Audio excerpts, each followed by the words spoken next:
Hey Mary, sorry to bug you at work. What's up? I couldn't catch you yesterday because you were pretty elusive, so I thought I'd track you down. Nicole pointed you out to me. You probably already know, but I'm seeing John.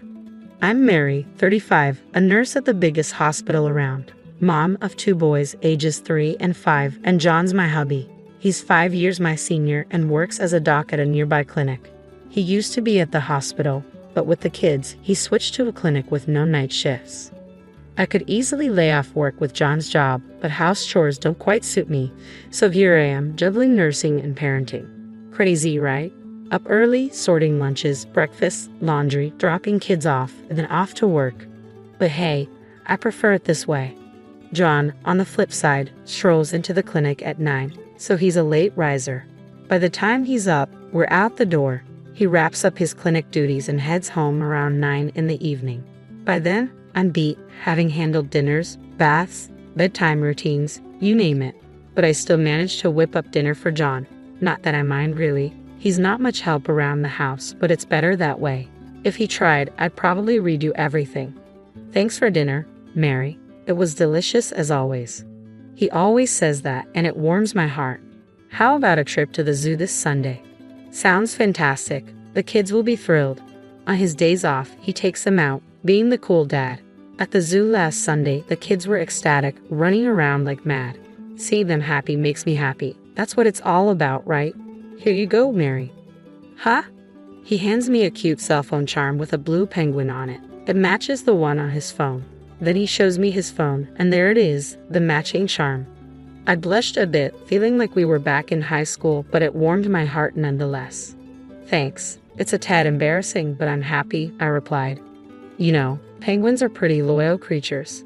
Some spend their whole lives with the same partner, John remarked, making me chuckle. I couldn't help but think perhaps we'd be like those penguins, sticking together through thick and thin, but who knows what the future holds.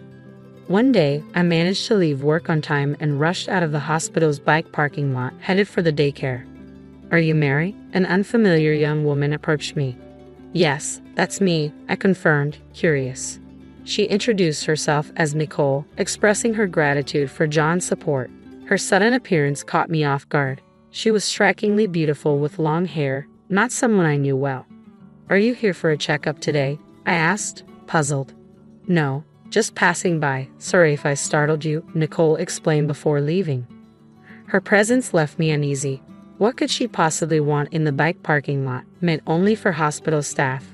That evening, I asked John about Nicole's visit. A woman named Nicole greeted you today at the hospital. Who is she? I inquired. Huh. She's a nurse at my clinic. I'll ask her next time, John replied, seeming surprised.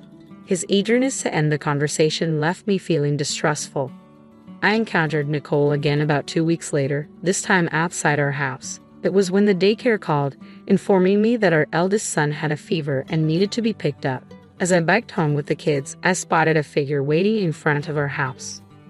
I immediately hit the brakes, pulling my bike to the side of the road. Though they were a bit distant, I could unmistakably recognize John and Nicole. I dialed John's number just to confirm. Hey Mary, what's up? I'm pretty swamped at work right now, he answered, even though he was clearly standing in front of our house. I'm sorry, our eldest son has a fever, so I'm heading home. Thought I'd let you know, I explained. Got it. I'll try to wrap up early today, he replied before hanging up. The 2 figures in front of our house then headed toward the clinic. I waited for a while before heading home. Luckily, despite the fever, my son seemed to be in good spirits, so there wasn't much cause for concern. But as they say, it's better to be vigilant. After ensuring he was settled with his favorite cartoon and some snacks, I took a moment to collect myself. The image of John and Nicole kept haunting me. I didn't want to entertain doubts, yet the suspicion of infidelity crept in, and I found myself gripping the penguin charm on my cell phone, as if seeking reassurance. In the evening, as promised, John rushed home and showed genuine concern for our son. He was such a devoted family man. Surely he couldn't be having an affair. At least, that's what I desperately wanted to believe. Mary, is something wrong? Did you notice something when you came home this afternoon? John asked, his demeanor uneasy. No, nothing. It just seemed like the chair was in a different position, I replied, feeling my suspicions growing stronger in the face of John's evident discomfort. I thought maybe you came home for lunch. No, I didn't come home. Maybe it's just your imagination, John chuckled, quickly diverting his attention to the newspaper. Just my imagination, huh? I let it slide for the moment but went to bed with an uneasy feeling, our conversation lingering in the air.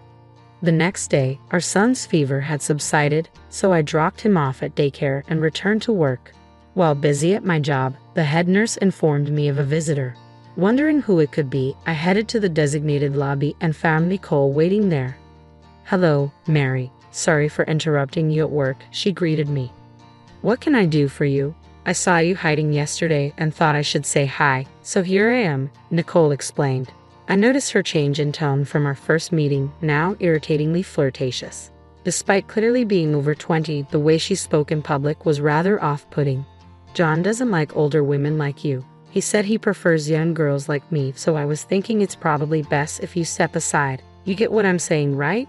"Not really," I replied, puzzled. "John and I are dating. You get it now. Look, here's the evidence," Nicole declared, opening her smartphone to show me a picture of them together in a hotel room, both wearing robes and looking content. Was his recent business trip a lie? Seeing my stern expression, Nicole smirked with satisfaction. "Now you get it, right? Hurry up and get a divorce, old lady." Having said what she came to say, she cheerfully left the hospital, seemingly content with herself. I felt as though a decision was being pushed upon me, yet I had already resolved myself to it.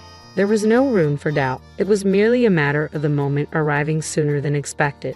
Taking swift action, I informed the head nurse that I was feeling unwell and left work early, also requesting leave for the following day.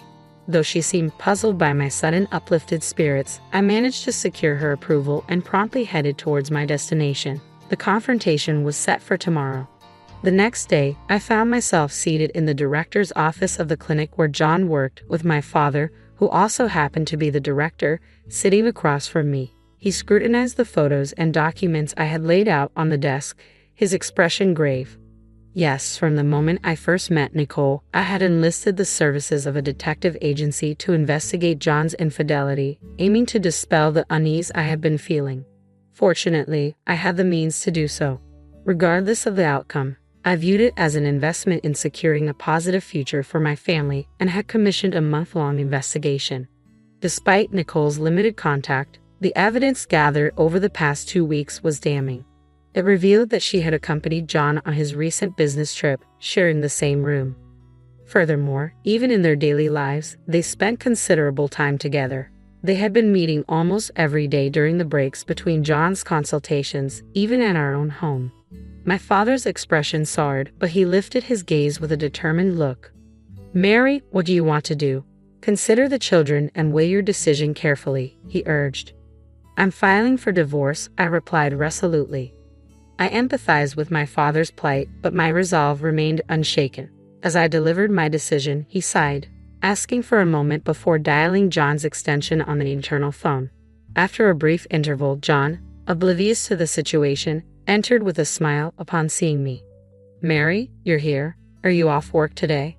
His smile faded as he noticed the spread of photos on the table, his face draining of color with each passing second. What is this?" he stammered, his eyes fixed on the incriminating evidence before him. "John, you've been having an affair with Nicole. With this much evidence, denial isn't an option. We're getting a divorce," I stated firmly. "A divorce? Why? This was just a fling.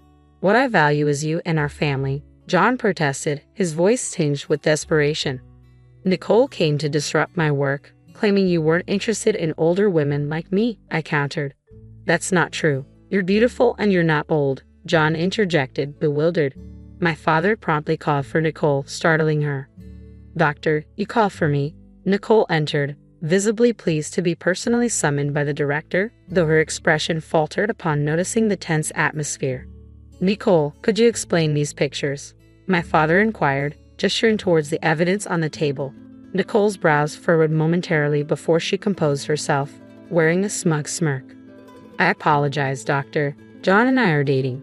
Of course, I know about Mary, but I could support him as a housewife. This way, he can concentrate on his work and be a devoted father," Nicole declared confidently, seemingly mistaking my father for John's own. "John, visibly shaken, appeared at a loss for words while my father turned to me with a solemn inquiry. Mary, have you decided to break up with John? I'll ensure you're compensated and will take good care of the children, so please don't worry. I couldn't help but chuckle at Nicole's dramatic speech, though she didn't seem amused. Instead, she appeared slightly irritated. It's not severance pay, it's alimony. And since I'll be the one raising the kids, I'll need child support from John, I clarified matter-of-factly. Well, that can't be helped, but I'm glad you agreed to the divorce. Now I can be with John, Nicole continued, seemingly on a roll. Stop it, John muttered under his breath, but Nicole, caught up in her momentum, didn't seem to hear him. Well then, as soon as you're ready, could you leave the house? Nicole's words were abruptly halted as John grabbed her shoulder to silence her. Her surprised gaze met his, and John spoke up. Nicole, I'm sorry, it was just a fling. My family is important to me, and I can't be with you, he confessed, causing color to drain from Nicole's face. Why? You told me you were divorcing her to marry me. You said you'd make me the wife of the future director, and I believed you. I don't understand, Nicole protested, her confusion evident. You told me you're not into older women like her. You said how lonely you are with her, always at work and not at home, she continued, her tone pleading. It felt like I was witnessing a messy breakup unfolding before my eyes, and my impatience began to grow. That's enough. I'm filing for divorce from John. I'll be seeking alimony from both of you, and John, you'll need to pay child support too. That's all, I declared, attempting to conclude the conversation. My father, understanding my temperament, chuckled and interjected, well, since my daughter said her piece. Wait, did you just say your daughter? John interrupted, visibly stunned. Yes, Mary is my child and John is my son-in-law, my father clarified, causing Nicole to panic. What happens if he's no longer the heir? Can't he live in that big house anymore? Nicole panicked, realizing the implications. Mary, I'm truly sorry. John suddenly fell to his knees, bowing deeply to me. Nicole, now realizing she was nothing more than a fling, was left stunned. I can ask for your forgiveness, but could you possibly give me another chance? John's desperate bowing likely stemmed from the fear of losing his job. However, no matter how deeply he bowed, I couldn't find it in me to forgive him. Besides the affair, there was another reason why forgiving John was impossible for me. That's impossible. Do you recognize this? I pulled out my cell phone and showed him the blue penguin charm. John's face paled, confirming his guilt. Yesterday, when John showed me the photo at the hospital, I had been elated. We had matching charms, and he had shared with me the significance of penguins mating for life. I cherished the blue penguin charm he had given me, but now I noticed something crucial. Nicole also had the light blue charm on her phone. Yes, Nicole confirmed. John bought it for me. Admitting defeat, John confessed to buying it. That's why it's impossible. We should break up. Nicole has the exact same one, not just a different color. That tells me enough about your feelings. I can't forgive you, no matter what. Please, Mary, John pleaded, but my father intervened, expressing his outrage at John's betrayal and Nicole's disruption of clinic discipline. As a clinic director, I must punish both of you, my father declared. Be prepared for that. I'm so sorry, but please let me keep my job, John pleaded. We'll go through lawyers from now on. You both can leave for today, and from tomorrow, you'll be on paid leave. You don't have to come to work. Wait, I don't understand, I interjected. John, you're a doctor. Can't you work elsewhere? Quit this small clinic and let's start over. Please, Nicole, let's break up, John added. I never imagined losing my family or happiness. Are you freaking serious? You deceived me. I lashed out, my father intervening to silence the bickering between John and Nicole. Despite John's past insistence that family was paramount, his actions had betrayed us. The thought of returning to the house where John and Nicole had apparently spent every day together filled me with dread. So, I requested to stay with my parents for a while, taking my children with me. Arriving at their house, a sense of relief washed over me. Exhaustion consumed me, and I fell into a deep sleep, only to awaken in pitch darkness. Startled, I checked the clock, realizing it was midnight. My cell phone was illuminated with numerous missed calls and text messages from John. I couldn't bear to hear his voice, so I read through his apologies and excuses for the affair. Among them, I found a plea for my father's intervention, claiming remorse. A cynical laugh escaped me. It seemed John's remorse was more about securing his position at the clinic. Fury and pity overwhelmed me, leading me to forcefully tear off the penguin charm from my cell phone and discard it. A wave of sadness engulfed me, tears flowing freely even in the dead of night. My mother, awakened by my sobs, offered her comforting presence, staying by my side throughout the night. Family's warmth enveloped me, and as I yearned to build a family like this, my tears continued to flow. The next morning, I awoke feeling lighter. Though my mother expressed concern, I've always been one to bounce back quickly. I had completely cut off all emotional ties with John. That very day, I met with a lawyer introduced by my father and swiftly arranged for alimony and child support. I left the rest to the lawyer and resumed my daily life. It took longer than expected, but eventually the lawyer informed me that the divorce was finalized. John had put up a fight, unwilling to let go of both the marriage and the clinic. However, he eventually agreed to a settlement after realizing he had little chance of winning in court. Once the divorce was finalized, Nicole and her parents discovered the news and pressured John into marrying her, citing our child. I had demanded substantial alimony, and John was left with almost no money after paying the lump sum for child support. Nicole was furious at the turn of events, neglecting housework, which led to constant arguments between them. The lawyer kept me informed of these developments. Moreover, although my father now ran a small clinic, he had a vast network from his previous role as a department head at a large hospital. News of John's situation spread quickly in the area, making it challenging for him to find employment as a doctor elsewhere. Whether he would leave town or find a different job was of little concern to me now. My father decided to rent out our former house to someone he knew, respecting my desire not to return there. I resolved to build a new home for my family of 3 with my own finances. Until then, I planned to stay at my parents' house to care for my children. Despite my young age, I jokingly mentioned to my parents that I wondered if there might be someone else out there for me. They laughed, teasing me about my impatience. At my age, with no position of responsibility, someone as incompetent as you is not needed in our company. I have prepared a termination letter. We will provide severance. Pack your things and leave immediately. The president's abusive tirade echoed through the office. Silently enduring the president's harsh words, arguing with such a person seemed futile. Understood. I'm terminated, I calmly stated. Quickly gathering my belongings, I left the office. To an outsider, I might have appeared defeated, a loser at the mercy of the president. However, I had already recognized her vulnerability. My name is Caroline. At 48 years old, most women my age are married with grown children or even becoming grandmothers. Yet I remain single. I've had my share of romantic relationships, but marriage never quite happened. Not that I lacked the desire, but with a fulfilling job and wonderful colleagues, I was content. A drastic change occurred a few months ago. The company, a family-run business, had always been led by the chairman's relatives. The chairman's son, daughter, and their spouses held executive roles, fostering a tight-knit company culture. This didn't mean non-relatives were mistreated. On the contrary, there were opportunities for advancement. The chairman's charismatic leadership kept us united, and we had no major complaints. The bond among colleagues was strong, and we worked together daily with a shared purpose.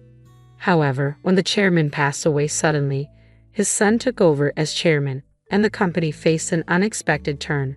The new president was Helena, the chairman's daughter. Previously unknown to the company, many of us were surprised by her appointment.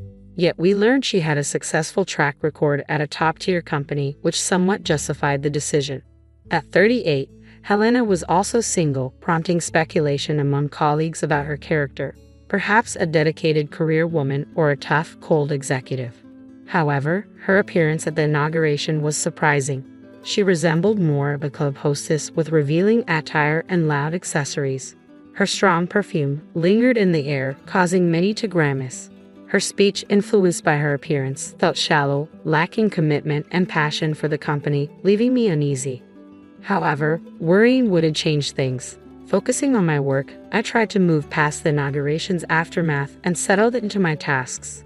Yet Helena's unexpected visit to her department soon after heightened tensions. Ignoring everyone else, she zeroed in on Cecil, a colleague, making an announcement. "I like you. You stood out at the ceremony earlier, Cecil." "Such a cute name," Helena said, her voice cutting through the stunned silence. How about joining me for lunch to celebrate my appointment? Cecil turned pale, frozen in place, as did everyone else in the room.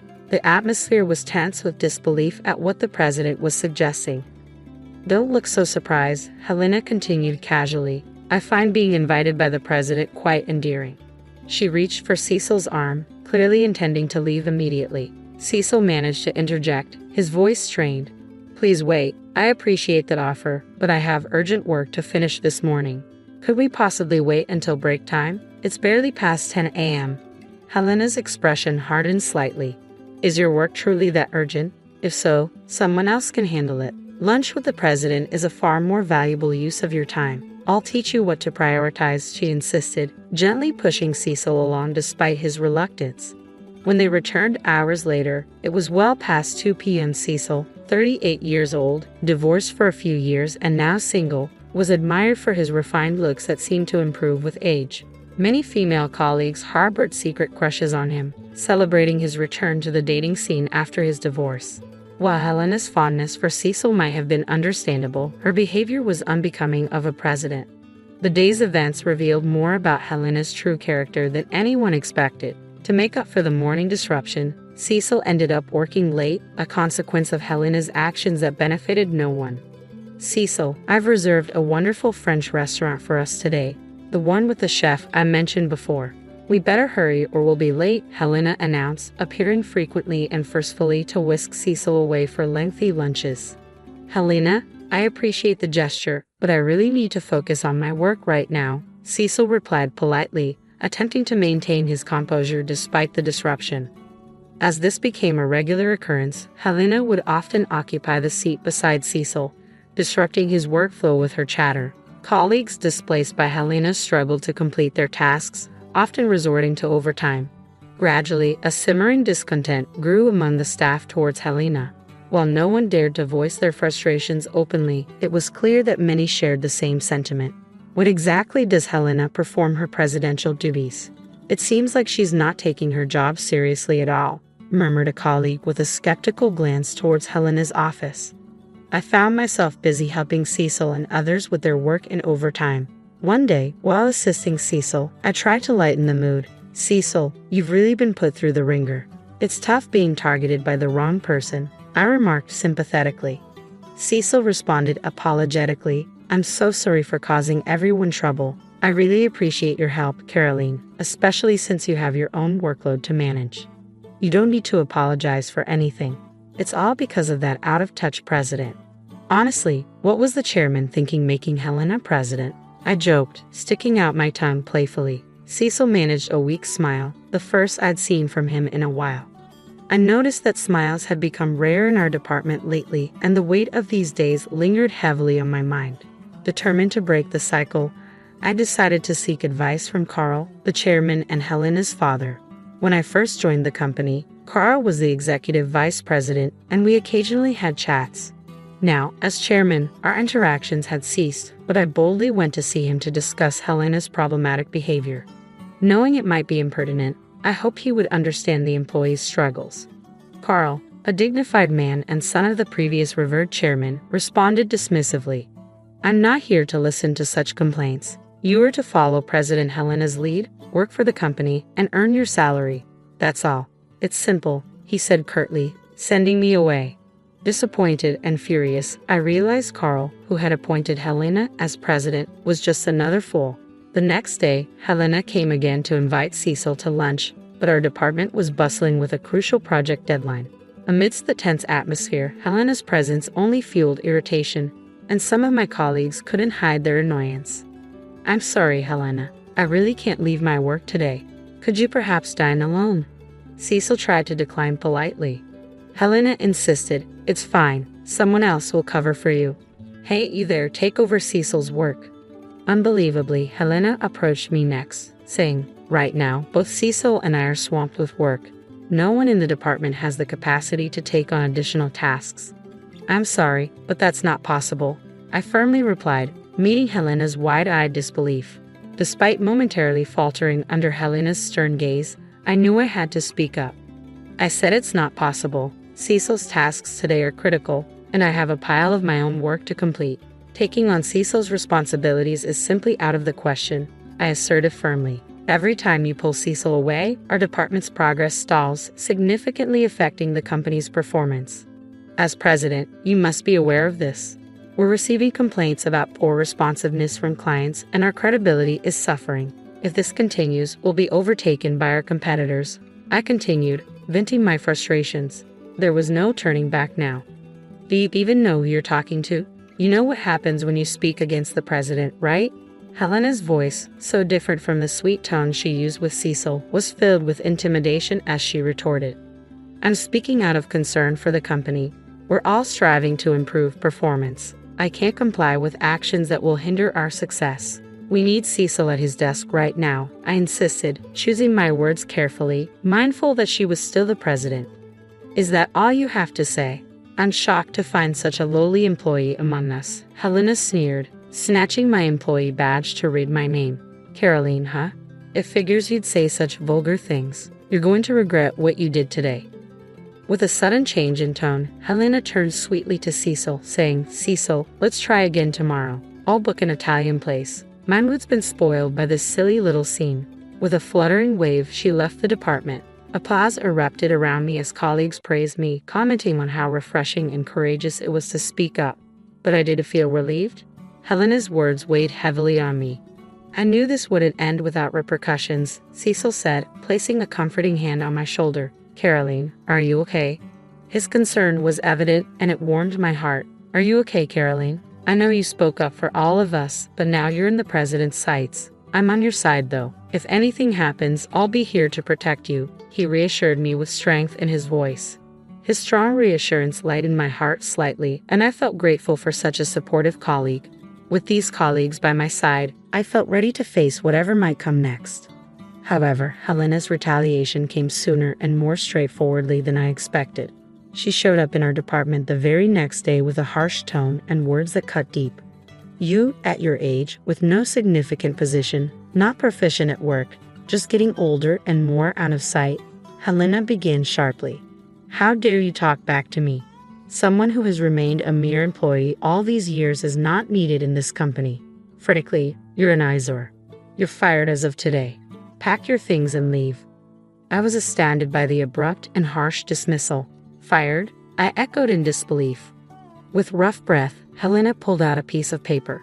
Yes, but it's not wrongful termination. Don't bother suing. Here's your termination letter, and we'll even pay severance. Now, hurry up and leave, she commanded dismissively. That's too much, President Helena. Caroline is indispensable to this company. Cecil stepped forward, fists clenched in determination. Helena scoffed, dismissing Cecil's stance. Cecil, you're mistaken if you think it's wise to side with such an incompetent woman. It seems you've been influenced by her because you've worked together for too long. How pitiful. She's a detriment to this company, and it's only right she's fired. I stood silently, absorbing Helena's verbal abuse. Arguing with someone like her was futile. If you say my presence is detrimental to the company, then I must accept my dismissal, I replied calmly. Quickly packing my belongings, I left the office. Though I couldn't suppress my intense anger, I was determined not to let this end here. I had already identified Helena's weakness. The next day, I welcomed a refreshing morning, had breakfast, and cleaned my house. Glancing at the clock as it struck 10 a.m., my phone rang. The company's number flashed on the screen. The caller was easy to guess. It must be Helena. Slowly, I answered. Caroline. Oh, thank goodness you picked up. Listen, about the firing yesterday, it was just a joke. I never imagined you'd take it seriously and actually not show up today. I'll overlook your tardiness, so please come to the office as usual. Helena spoke in the same controlling tone she used with Cecil.